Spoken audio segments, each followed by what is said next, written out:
Мы все знаем о том, что в этом году город Якутск празднует свой большой юбилей. 385 лет от года основания. В 1632 году Петр Бекетов основал Ленский острог. И с этого момента у нас начинается история Якутска. И на данном этапе историки очень много задают вопросов вообще, как жили люди вообще в Якутии, в городе Якутске, например, да. И чтобы раскрыть вот эти вопросы, в данный момент мы приходим с двух опорных базовых моментов. Это занятость и досуг. Потому что через занятость мы определяем вообще полностью все социальные структуры, какие-то существовали в определенные периоды исторические. И чтобы ответить на главный вопрос, кто же есть человек, который жил в определенные периоды, мы задаем вопрос, как он отдыхал, досуг. А в периоды, хронологический период, это у нас конец 19 века, начало 20 века будет.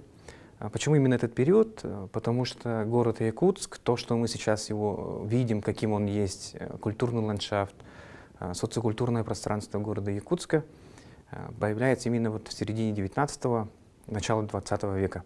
То есть то, что мы видим и как мы ощущаем город Якутск как столичный город, республиканский центр, да, вот он появляется именно в этот период. Что касается человека в городской среде Якутска, надо отметить следующие опорные моменты. Это то, что Якутск является одним из старых городов Сибири и Дальнего Востока.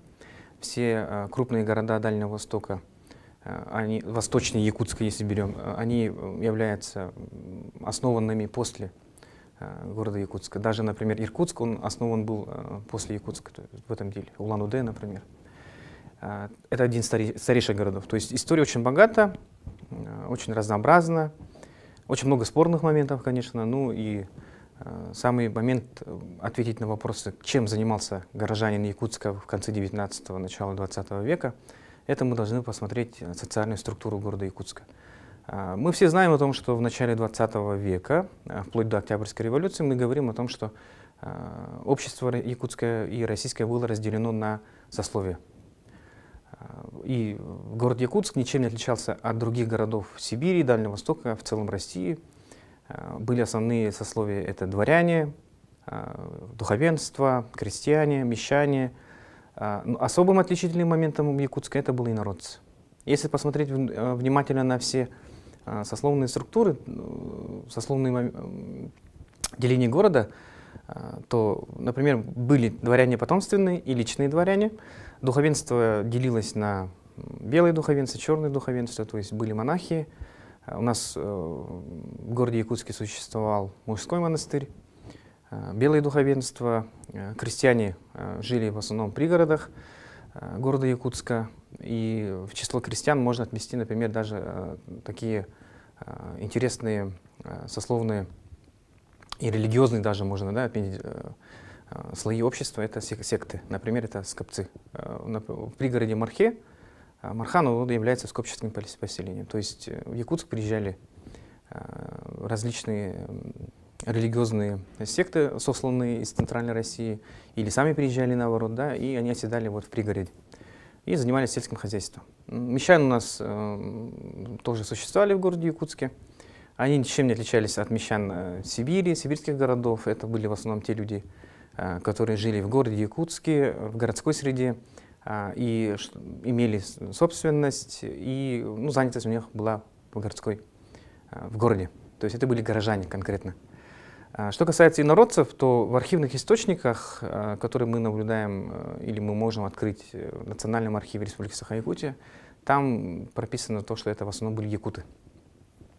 То есть инородцы, когда мы говорим об инородцах в городской среде Якутска, то в основном это якуты. В отличие от других сибирских городов и городов Дальнего Востока, в Якутске у нас инородцы занимали очень значимый процент в городской среде.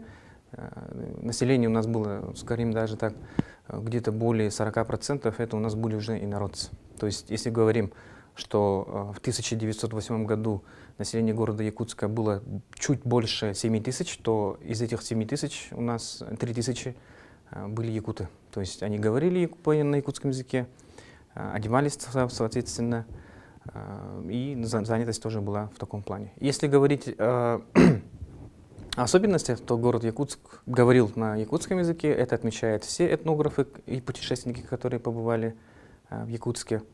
Например, тот же Серошевский, Маак, они отмечают о том, что везде мы слышим в повседневной жизни якутский язык. Даже чиновники, которые приехали недавно на службу в Якутск, они вот рано или поздно начинают изъясняться на якутском языке. И даже был такой термин, то, что якутский язык — это второй французский в Сибири. Конкретно, если вот мы сейчас рассмотрели сословную структуру города Якутска, то можно отметить, чем занимались горожане в Якутске именно в этот период. Если мы говорим о дворянах, личных дворянах, потомственных дворянах, то в основном это было занятия в сфере государственного управления, это были чиновники различного уровня, различных функций. Они занимались тем, что, просто говорим, да, выдавали справки, контролировали какие-то социальные процессы, то есть торговлю,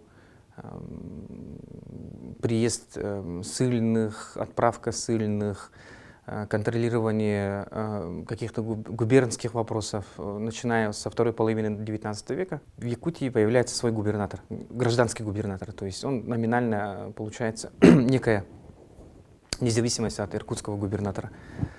И чиновничий аппарат, он был в основном из личных дворян, потомственных дворян. Дети личных дворян становились почетными гражданами. То есть они освобождались от определенных повинностей, от телесных наказаний, например, и могли какие-то льготы иметь для своего, современным языком говоря, своего бизнеса. То есть в начале 20 века мы говорим о том, что чиновничий аппарат и бизнес в городе Якутске, предпринимательство, оно стояло на одном уровне. Следующая категория — это купцы. И надо отметить о том, что купцы, они являются одним из градообразующих сословий Якутска. Купцами могли становиться все желающие, которые могли потянуть гильдийские сборы. Да? У нас в начале 20 века в Якутске появляются купцы первой гильдии, то есть те люди, которые могли торговать на уровне международном, то есть Китай, Америка, Япония.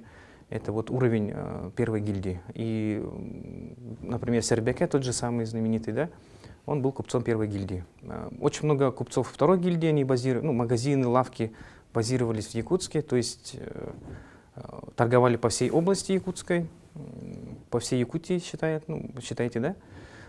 И основные торговые точки, лавки, магазины, они базировались в городе Якутске. Купцы, накопив определенный капитал в сфере торговли, международной торговли, на уровне губернии, мы говорим о том, что они открывают банк.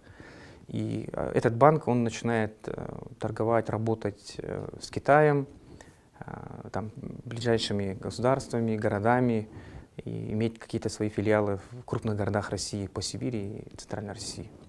Это было купечество. Следующая категория населения — это казаки. Тоже казаки, как наряду с купцами, они являются городообразующим сословием. Факт того, что Якутск был основан казаками, сразу говорит об этом, да. И казаки, они существуют с первых страниц истории города Якутска, с 1632 года, вплоть до революции 1917 года. Но тут маленький нюанс такой, то что с 1913 года якутские казаки имели возможность свободного выхода из сословия казаков. Почему? Потому что в начале 20 века функции казаков уже начинают нивелироваться, стираться. То есть это охрана дорог, это какие-то полицейские функции в городе Якутске, охранные функции. И это была скорее не служба, потому что зарабатывали очень мало. Казаку стало выгоднее быть мещанином. Мещанин — это горожанин простой. Он жил тем, что у него в городе, в городской черте была недвижимость. Это могла быть земля, какие-то постройки, дом. И мещанин, он в большей части арендовал вот эту свою недвижимость. Это мог быть дом. И были даже случаи отмечены, то, что горожанин-мещанин летом, например, переезжает в баню или какую-то техническую постройку, а дом он сдавал приезжим, которые приезжали в город Якутск по каким-то определенным делам своим. Что касается инородцев, то я отметил, это были в основном якуты. Они уже занимались тем, что это дворники, какая-то прислуга, торговля, контакты с местным населением. И отметим следующий пункт, то, что якуты, они были посредниками между городом Якутском и ближайшими селами, улусами, в те времена назвали волостями, да, получается. Вот такая картина. Средняя стоимость заработка горожанина в Якутске делилась по гендерному признаку в начале 20 века. Мужчина зарабатывал от 60 копеек до 2 рублей в день, то есть поддельная работа была, оплата. От рубля у нас начинается и выше начинается мужская работа с лошадью. То есть если человек имел лошадь, он мог зарабатывать от где-то 2 рубля в день. Женская зарплата, она была, тоже начиналась где-то в районе 60 копеек в день и заканчивалась где-то в районе рубль, 20 копеек, рубль, например. Самый главный вывод по теме, чем занимались, занятость горожан Якутска в начале 20 века, это самый главный вопрос, кто жил хорошо в Якутске в начале 20 века. Это были чиновники, это были мужчины с лошадью, извозчики, скажем так. Это были те люди, которые занимаются определенным бизнесом. Это предпринимательством, торговцы. В принципе, если мы посмотрим в ракурсе нашего времени, то город Якутск, как столичный город, чиновничий город, торговый город, центр путей и сообщений, он до сих пор остается таким. Но тут еще надо отметить следующий пункт, то что начиная с 20 века Якутск еще становится не только торговым политическим центром, да, но и научным центром. Вот это отличительная черта современности.